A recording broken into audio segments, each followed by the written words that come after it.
what are the things when the pressure's on that, the stickers won't come off? What are those value things? Finding your mission, your vision, your purpose, and then specifically the importance of core values. So experiment year after year after year. And finally, when we started the business, I realized that it was important to come up with our core values. Did that for myself when we started Elevate. It was transparency is our number one. Respect for people, which you could probably say respect and love for people the more I dig into it. Drive real results, do the right thing, and real employee enjoyment. It's what's underneath and the values that come out, but I'm a firm believer in experiences that we've had help shape our beliefs and our core values.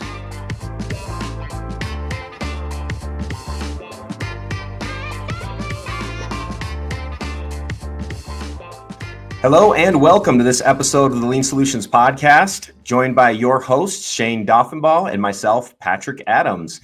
Shayne, how's it going? It's going well, sir. As you can tell, I am feeling the vibe right now. We're transitioning as always. As always. I mean, that's true. But transitioning into kind of the second quarter here. I'm very excited about what we got going on with the podcast, especially all the great guests that we have. And I have to say that I have noticed, Patrick, even though we are in separate places, we're still supposed to be from the same country, but I noticed you haven't been in the same country recently. No, I've been traveling quite a bit. Was recently back with my friends in Kazakhstan, doing some work over there on a few construction sites. So it was a good couple of weeks. We had some fun. That's very exciting. I mean, I was scoping out the pictures. I mean, yeah, I could read what you said, blah, blah, blah, in your posts, but really in LinkedIn, it was about the pictures that get me because I wanted to see the people you're working with. I wanted to see how well you're in there. And I noticed that, I don't know if you brought the hat with you. Did you bring a hard hat with you? I did not. They always provide that. So it's always something that we have to have, obviously, for safety reasons on the site. But yeah, always have the hard hat on. And one of the things that I noticed, or that I noticed with hard hats, because as you can see, I have my own that I have. I do see that. Mostly to South America. Probably, I think it's been to Africa once. But it's always about, trying to, a little bit of flair, a little bit of stickers here and there.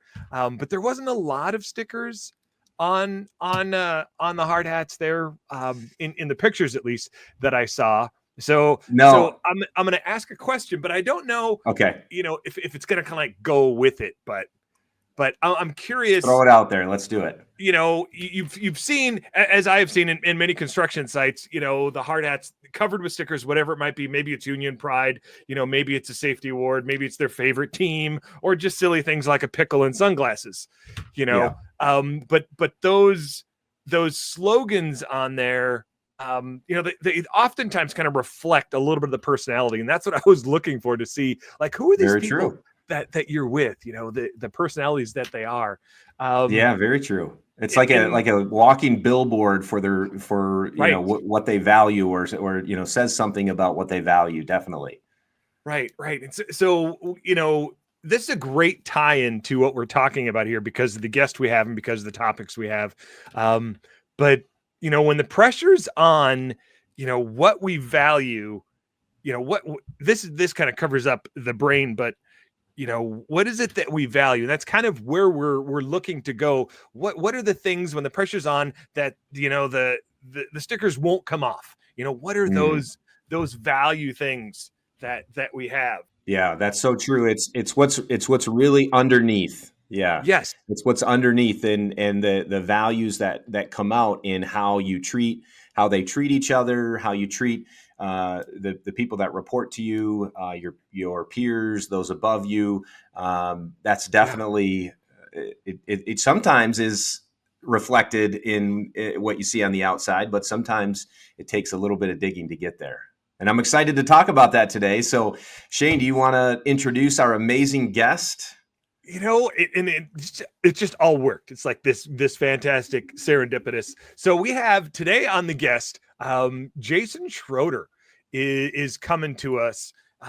a former field operations and project director. He's worked as a construction leader for over 26 years, working in positions that range from field engineer to project superintendent to general superintendent and field operations director.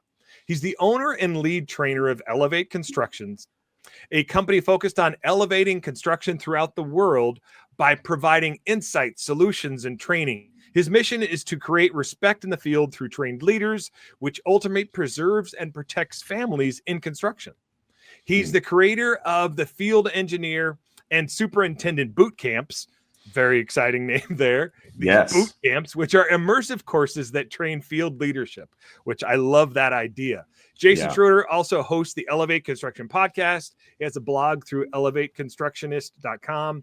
He trains, consults, and coaches throughout the world. Jason, we are super jazzed that you're here. And if you have a hard hat handy, go ahead and pull it up and show us your stickers.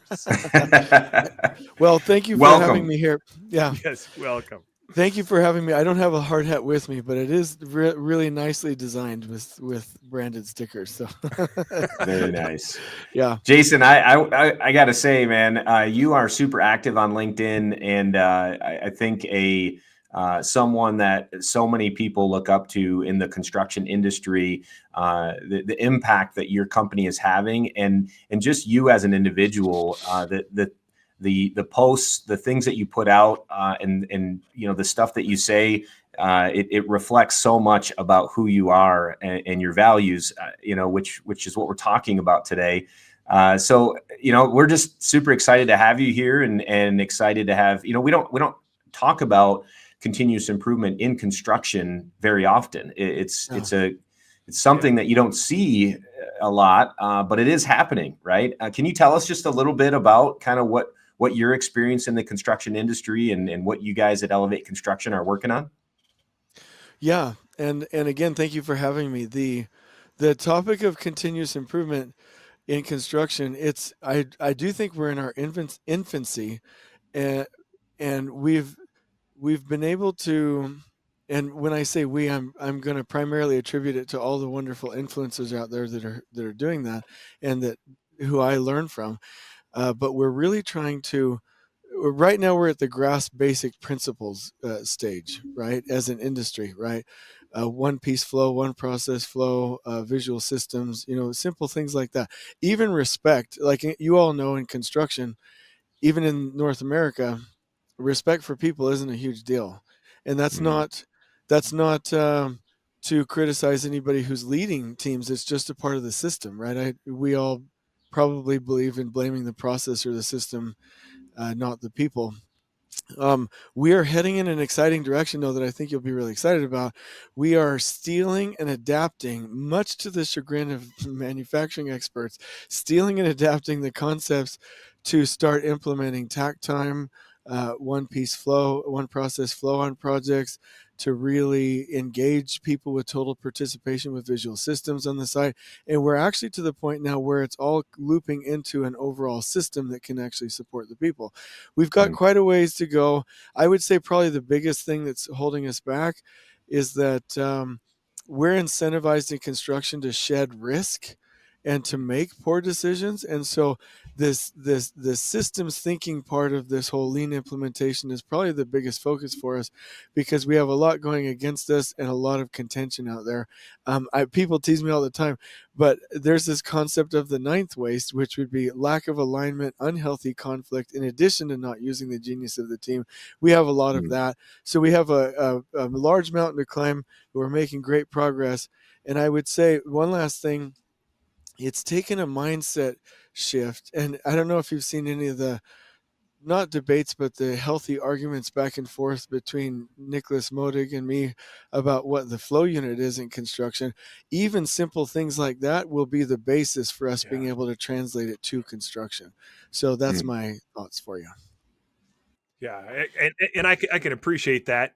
Jason, I did a little stalking you online and watched some of your YouTube videos just to kind of get a sense of. And if you're interested, ladies and gentlemen, if you're interested in wanting to know, hey, what does lean have to do with construction? I mean, go to I can't remember where would I find it on YouTube? Where did I look? Did I just look under you? or Yes. Elevate Construction? No, it's under Jason Schroeder. The Okay, our YouTube consultant said it needed to be under my name. I'm not actually that arrogant, but it's under Jason Schroeder, and we have, I think we're what, like 520 videos, and yeah, we attempt Yeah, to cover as much as we can there. yeah, Yeah. some great love it. snippets just to see, where lean is in there. Yeah. And so, Jason, as we're rolling into this conversation about core values, I'm curious, for you having all of these different leadership positions and growing through the construction, for the last 26 years, the construction industry, owning your own company. What are some of the values that you would say are the core to who you are? And how did you develop those? Did those come from trial and error? Did those come from, trying to emulate, great leaders that you saw? But yeah, so two Y- parts again. Sorry. Yeah. What are your core values? How'd Yeah. you, and then how'd you get those as a leader? Where'd they come from? Yeah, I love that question. If I get to talking too much, just kick me on the shin and I'll stop. The so an interesting background was that I was able to go to work at DPR Construction as a superintendent, and I think it was around 2015, something like that. And that's before Myers-Briggs was a little bit debunked, but we did the MBTI, DISC profile, like all of these personality profiles, and that was the first trigger for me to say, "Who am I?" And Mm, that's not a great question in the sense that, like, we're not fixed, like it's not an end all, but it is for me, like, personality profiles are a starting conversation, right? Like, Right. right. and so, starting to dig into who I am at that time, digging into and learning as much as I could about the lean world and what I believed at that same time, got in touch with Patrick Lencioni's books, Okay. and Great books. yeah, absolutely fantastic. So, the which is the one with that talks about business strategy. Gosh, I just lost it. But anyway, there was uh, the anyway, one of his books talked about clarity documents, so based off of the work of Jim Collins. Yeah, And I'm trying to think. Is that five dysfunctions of a team, or no? It's a no, different one. the advantage, sorry, The advantage. it's the advantage. So I don't know what's wrong with my brain. Over 40, I'm having a hard time remembering things, but anyway, he talked about finding your mission, your vision, your purpose, and then specifically the importance of core values. So, like, that topic has been on my mind for a while, and we Sure. actually adapted that framework for construction leaders to say, what is your individual clarity document? So Mm, experiment year after year after year. And finally, when we started the business, I realized that it was important to come up with our core values, and mine so that's how we developed them, is kind of through this self-discovery and understanding the importance of vision documents for businesses Mm, and for people. right. Because, and I'll just make a quick note, the vision document for us with individuals, probably much like y'all, we merge David Allen's how to getting things done with kind of the Patrick Lencioni, Jim Collins, Gino Wickman traction. Like, here's your vision statement. So we say, what's your 100-year goal, 5 to 10 year goal, next milestone, and then five, like Patrick Lencioni says, five defining goals. So I've used that in mm, my career, and that's when it started to, like, really skyrocket. Then and I know you'll be geeking out over this. Then we translate those five um, defining goals into the leader standard work, and into a Interesting. leader standard work week. So if those Yeah. five things aren't plugged into the Monday through Friday as standard work, we know that we're just taking care of the company, not the person's career or their personal life. Anyway, so love it. did that for myself when we started Elevate. It was transparency is our number one, respect for people, which you could probably say respect and love for people the more I dig into it. Drive real results, do the right thing, and real employee enjoyment. I know that Mm, Jim Collins would probably keep us away from five and more towards three, but transparency, respect for people, and drive real results are our base. And when you look at, and I don't mean this in a negative way, but the folks who have lasted with us or haven't, and clients that really do well with us, and search us out, it's centered around those core values. Mm. Like it's pretty Really? fun. It's pretty remarkable how that worked out. So I was fortunate to go down that journey. Was that good? Yeah. That's Yeah. amazing. Love it. Yeah, I mean, transparency is huge. I love that. That's one of your core values, and it's crazy to me that in this day and age that we have to talk about transparency, because you would just think that everybody is transparent, and but at the same time, I think it's important to embed that in your core values, to make it just a statement that, listen, no matter who you're talking to at this organization, and whether we're with a client, whether we're talking to each other as peers on a job site, we can be transparent about how we feel about things that are happening. And I just love that one. I think that's a great value to have embedded in your organization. It's good. You know what else I really love, Jason, about what you just mentioned is you also mentioned that these values, these defining goals, make it off the page. Yes. Like that. I Yeah. love that almost more than what the values are, is Yeah, that so these true. aren't just a list of things. You just mentioned two ways. One, and I wrote these down. One is these defining goals need to be folded into your leader standard work. Yeah. Like that's like, hey, these are the daily things. Like Yeah. these are our values, our goals. Mhm. They're going to be right in our leader standard work. Also, just the way you shared the clients that you have, the teammates that are still on your team that have been with you long. It's because the alignment of your goals and their goals and how they mesh. You just get. I just love being able to see these put in the real, and not just, hey, what's your vision statement? What's your mission statement? What are your goals? Okay, Yeah, let's get on broken to down something into real action. now. Right. Yes. Yeah. Real actionable steps that are embedded in everyday work. Love it. Yeah. Yeah. And I think that's great. And I learned that from Oakland Construction. They did a great job of putting it on the wall, and then also remembering that it's got to come off the wall and into people's hearts, like you're saying.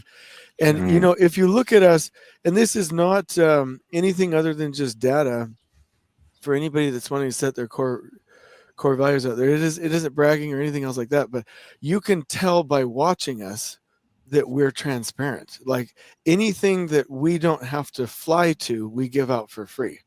Our information, the books, the videos, the podcasts, like people call us all the time. You can have whatever we have, right? We are transparent. And so it has helped us maintain our identity, because one of the things that I think the biggest problem in construction is the siloing. And we have to keep it on our servers. We can't share. That's proprietary, right? And it's just held our progress up so much. And we've tried Toyota's let me say this. My perception of what Toyota is, because I wouldn't claim that I know, but my perception is that they share.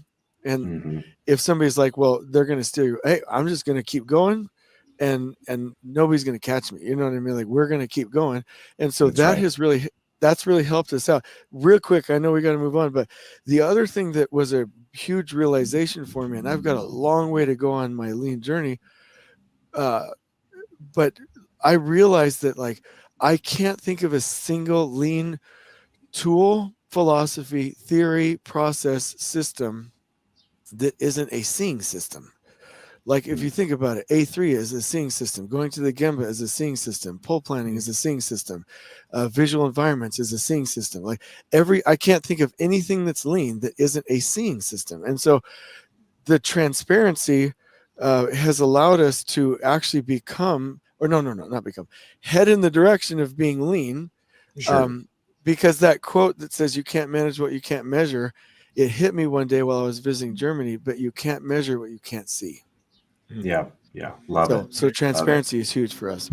It's huge. And I have to imagine, Jason, that in all the years of construction, that and with those being your core values, and you did actually kind of allude to this a little bit when you said, people that have been with us for a while and those that have left, I'm assuming that you've had to make some tough decisions, some difficult choices over the years, and I wonder if you could share with our listeners maybe a moment when staying true to your core values required you having to make a difficult choice, and whether you can I don't know if you can do one or multiples, but whatever you have to, you just share some examples. That'd be awesome. Yeah. Well, yes, I can without being too specific. Real quick, let me back this up by saying in the book Traction by Gino Wickman, which I know you all are very well familiar with, he Yep. talks about doing uh, I keep forgetting these terms, but basically an assessment according to your core values. And you have to have if you have 5 core values, 3 pluses and 2 plus minuses. If you have any minuses, or if you don't have 3 pluses, then that person is not a cultural fit. Yep. Netflix has the keeper test, right?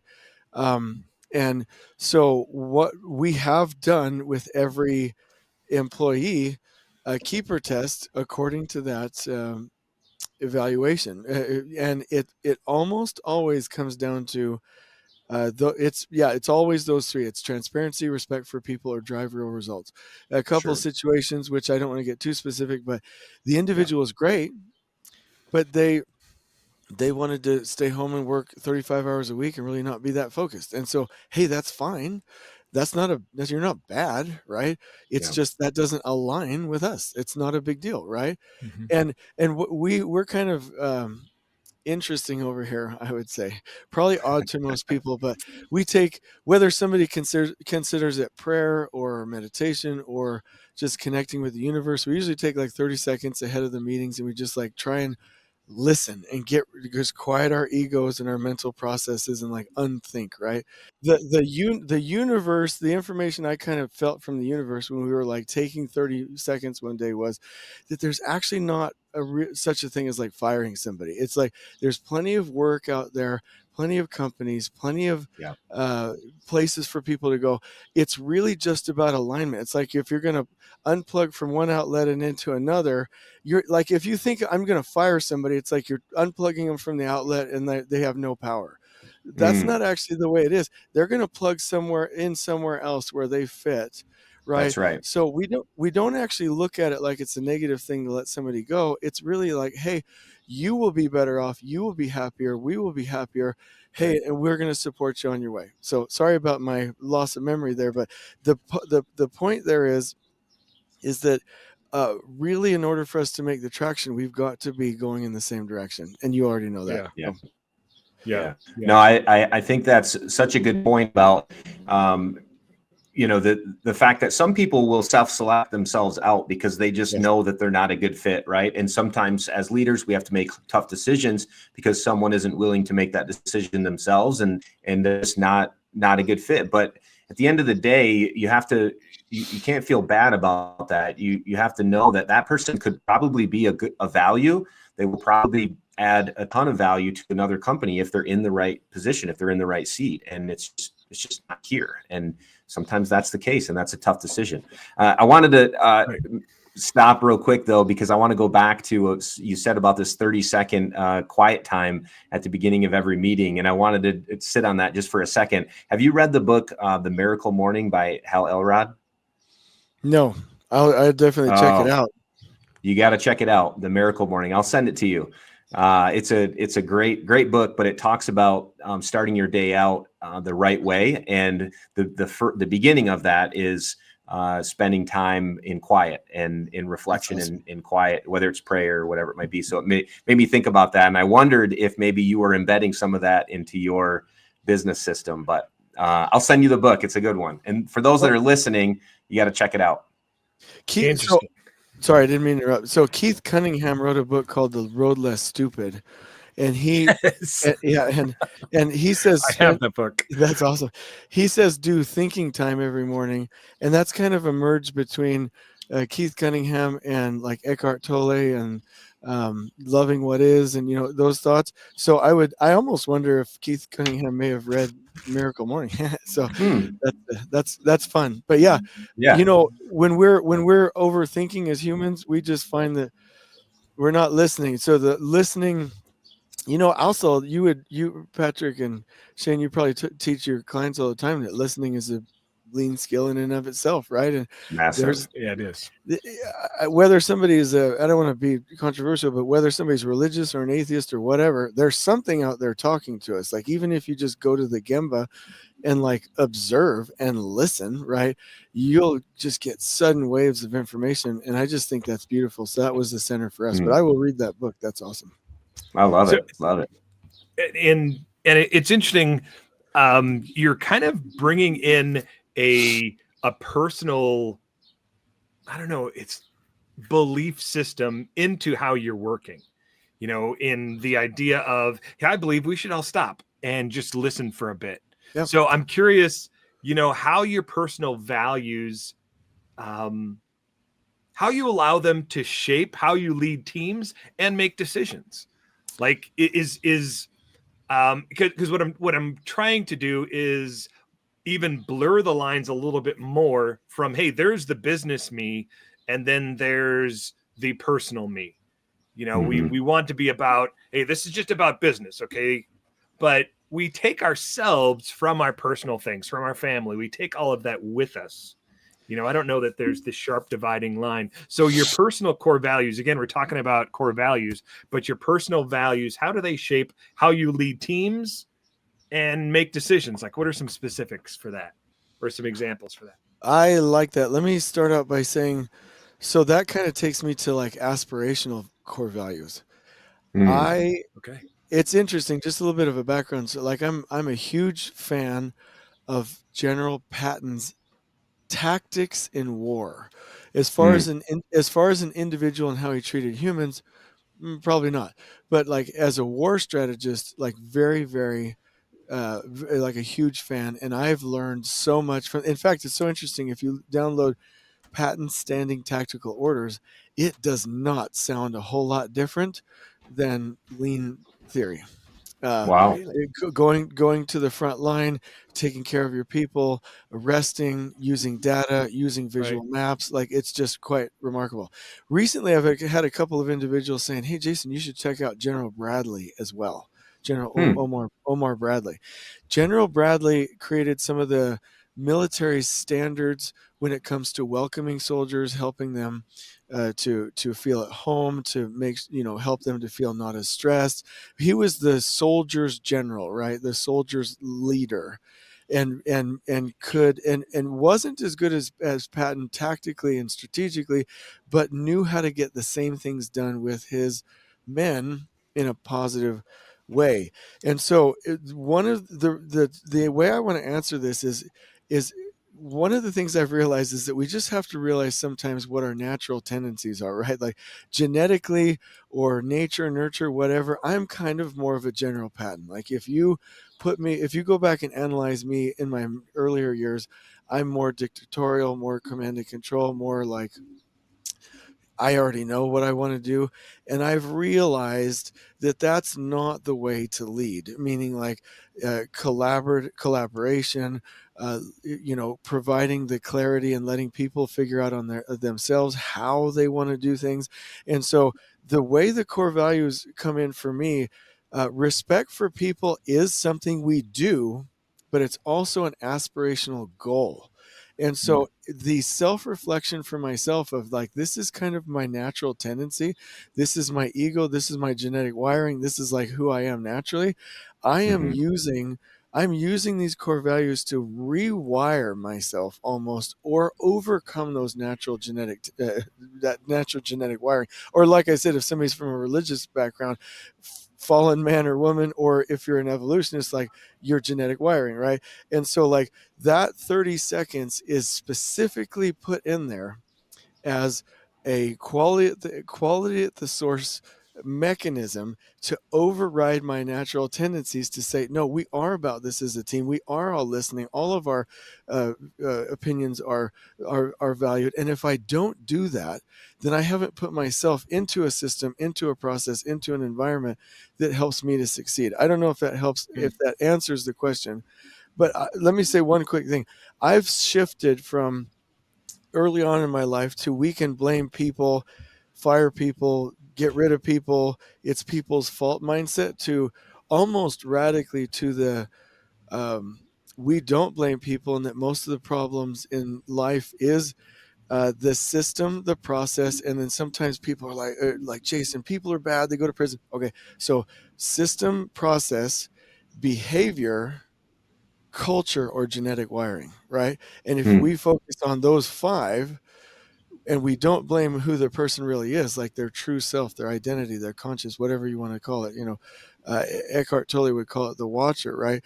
We will, um, we'll actually be able to solve the problem, and we're able to elevate, honor, and respect people, and never do anything that would hurt them. But as soon as Hmm. I would let myself believe that it's a person's fault, like it's not a long stretch to where now I'm doing things that hurt people. So those are kind of the two frameworks that I'm coming from, is I know myself, and I've shifted to a fully, like, I do not blame people mindset. I hope that Wow. answered the question.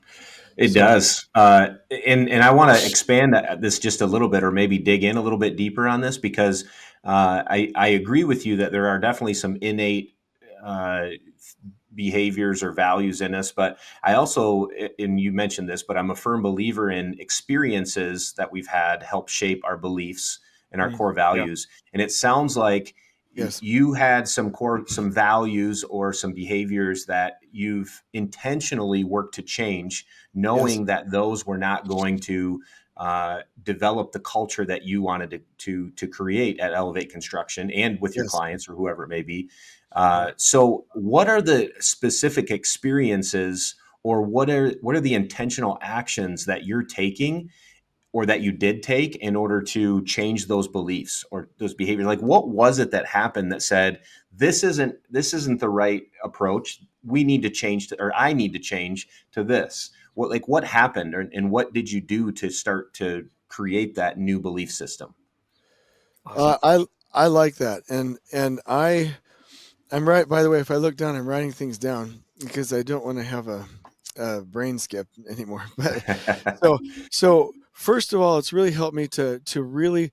I once heard a speaker take a concept that we loop into one concept naturally as human beings, and just split it apart and really help to understand it. Like, for instance, Mm, lean thinkers appropriately demonize command and control, and Okay. there are very good examples of how command and control has worked historically. And I'm like, this does not make sense. And I finally, after researching, learning from I don't want to say that, learning from the wonderful people out there that are sharing, is that I was able to split that from, we don't command and control people, but we in construction must command and control the environment. And then mm, when I look at those two, people we're collaborative with, we work with the what, they figure out the how. It's about learning. They need to take their own journey. All these beautiful lean concepts.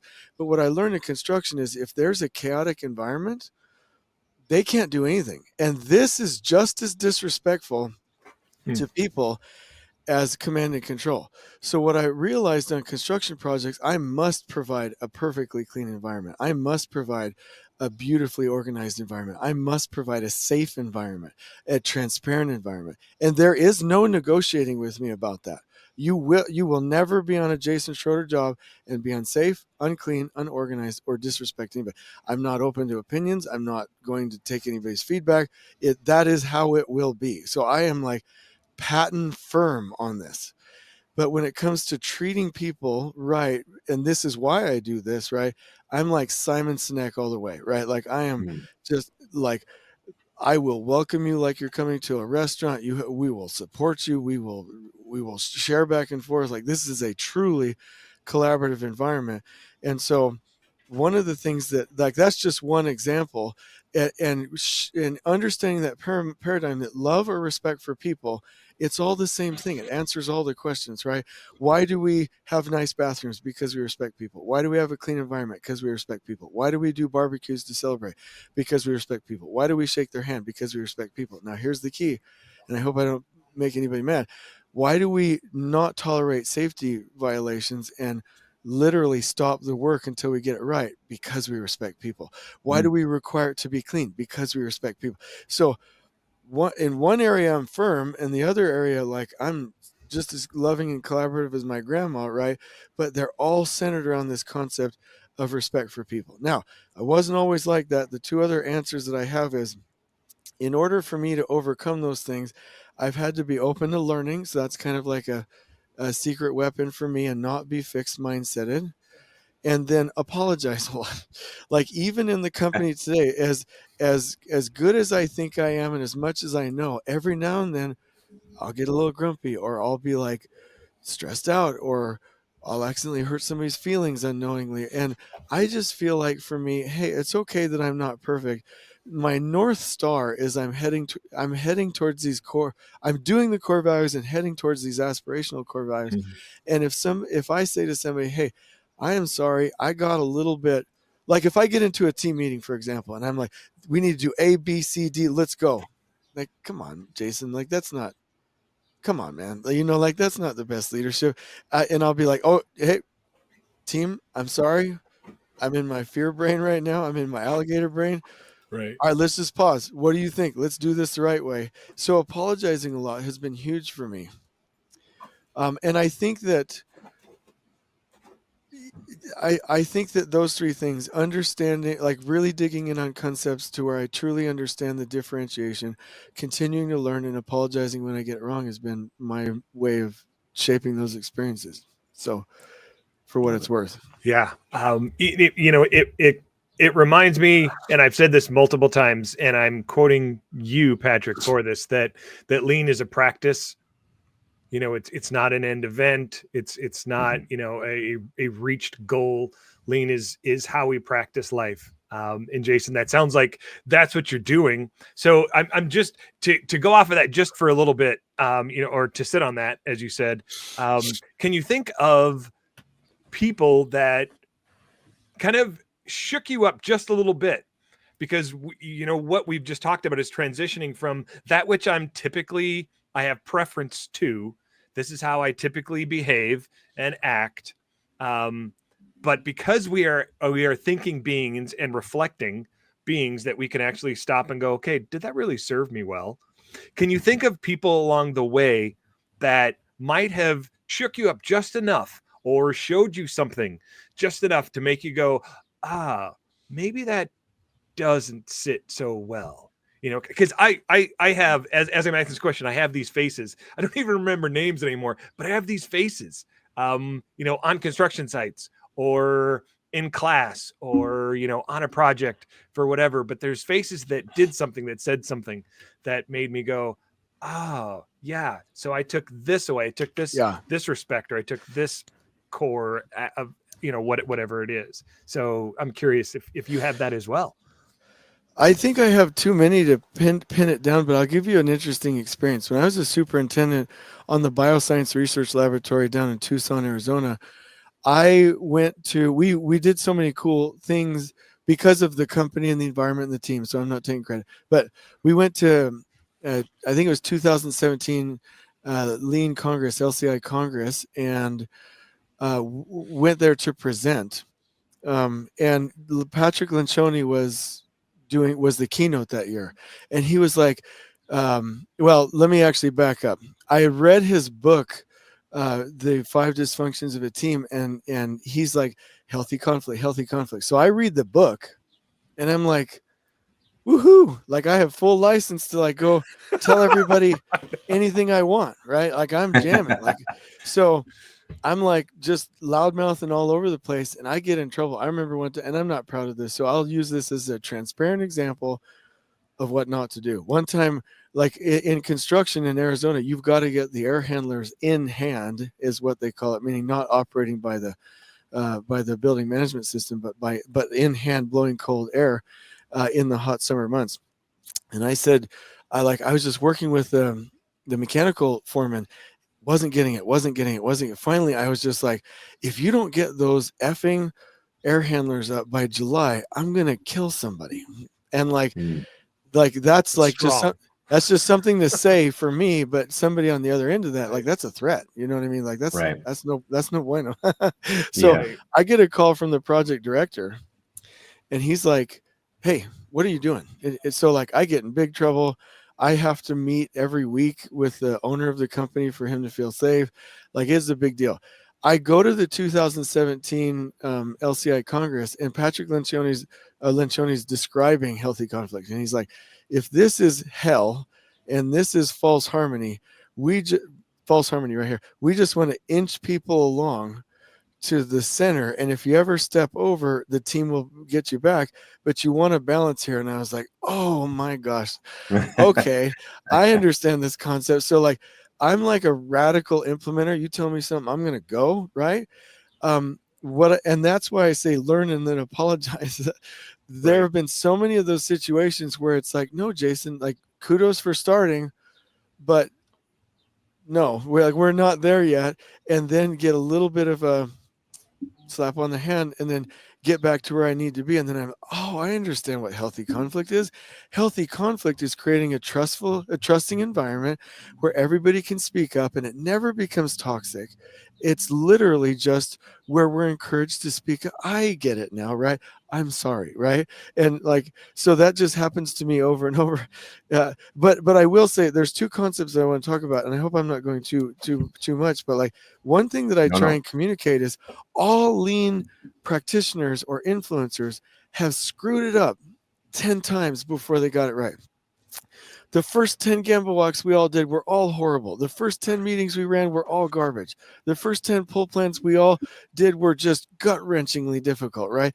And so, like, I do think you can do it better than I did, but I think that people out there have got to realize that, um, that, you know, that they're going to make some mistakes and they don't have to be perfect. Just one other thing.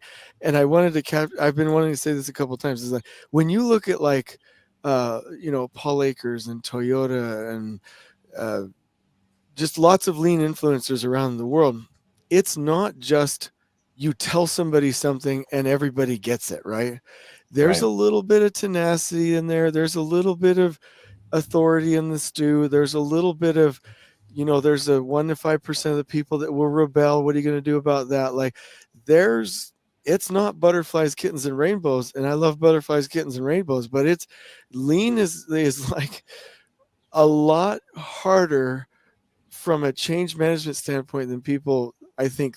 So Right. if people are going to go do it, especially in construction, we've got to realize we're going against 100 or 1,000 years of programming, and it's going to be hard, and we are going to fail, and it's going to look a little messy. So I hope that was a good answer. So true. If I'm talking too much, let me know. No. No, that's why we're here. Okay. Great advice for our Yeah. listeners. We want you to talk. But as we are coming to kind of the end of the interview here, just based on time. Otherwise, Yep. we'd love to just keep talking. But Jason, as we wrap up here, just speaking specifically to our listeners around the world in all different industries, not just in construction, what advice would you give to someone who's trying to uncover or clarify their own leadership Yeah. values? Maybe they're at the beginning of their leadership journey. Maybe they just got promoted in a position, or maybe they've been living the wrong values and they know it, to what you said earlier, and they need to make an adjustment and a switch. What advice would you give to those people that are listening to just start to kind of clarify and uncover the right values that they should be leading with? I love that. I would say study yourself. The truth is that as much as I would like to think that I'm something awesome, and this is a lean concept, and you all know this better than I do. Everybody has problems. There isn't a single person, family, marriage, religion, church, government, country, system, practice, thought, philosophy that doesn't have problems. We all have problems. Like, actually study yourself. And I think that's healthy, because like, if I am truthful about what I'm good at and what I'm not, I can be kind to myself and then say, yeah, but I do have these really cool things that I do really well. And Right. I can partner, and that actually reinforces the need to partner as a team, that I'm not good at some of these things and I need a team, and we succeed as a team. And so, studying yourself would be key. The other bit of advice that I've always loved is, don't just ask yourself, ask a personality profile, ask the janitor, ask your wife or your husband, ask your boss, ask a coworker, ask your preacher, what would other people say you value? And that's going to be really insightful. Oh my gosh, this is so good. You're going to be so proud of me. So I'm really big with art. When I was in high school, I just loved art class. And I remember one time I was drawing a face, my own face. And oh, this is so good. I can't believe I've never said this before. But it was distorted. And the art instructor said, you have to turn your picture and your drawing upside down. It will override your mental impression of yourself, and you'll actually draw it accurately.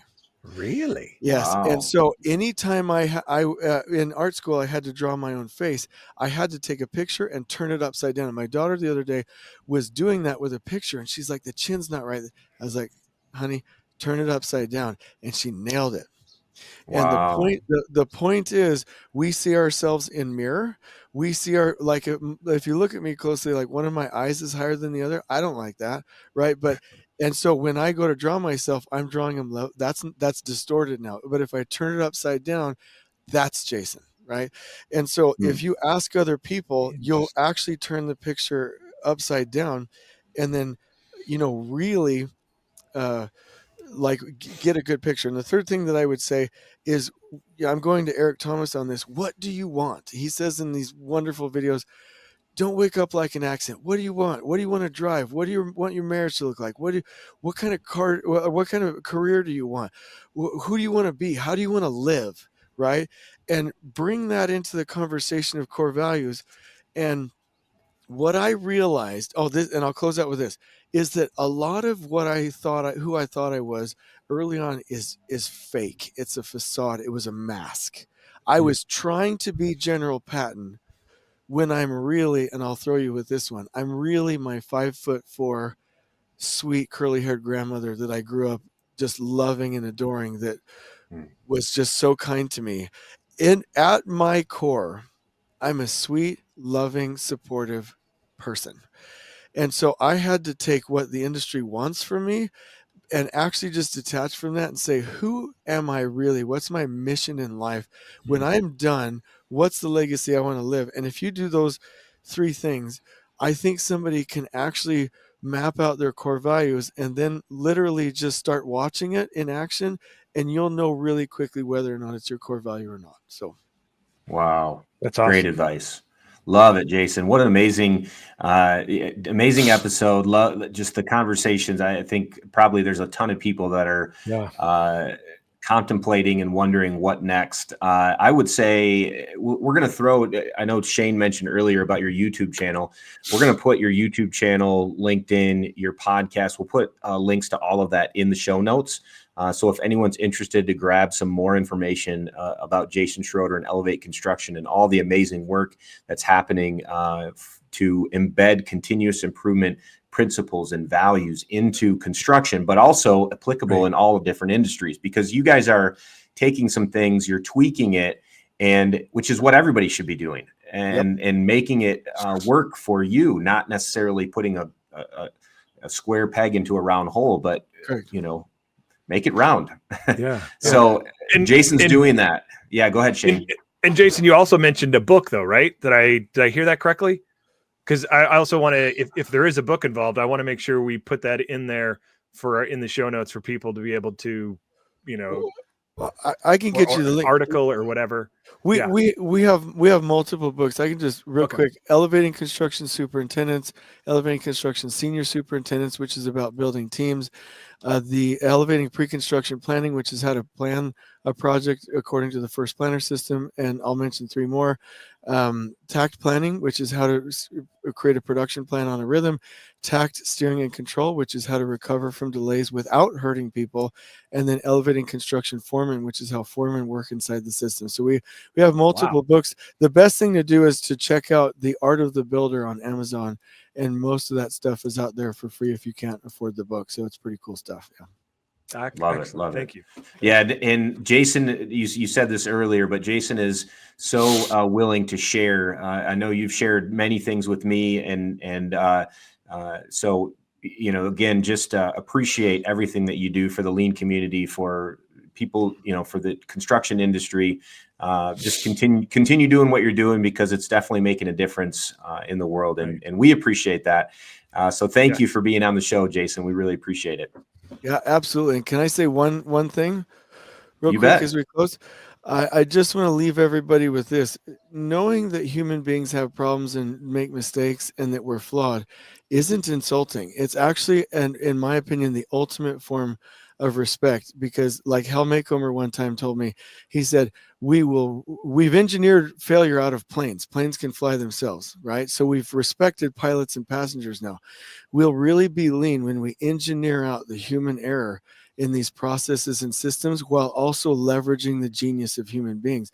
And so I think the ultimate form of respect is to provide the environment, the processes, and the systems so that people can do their best work.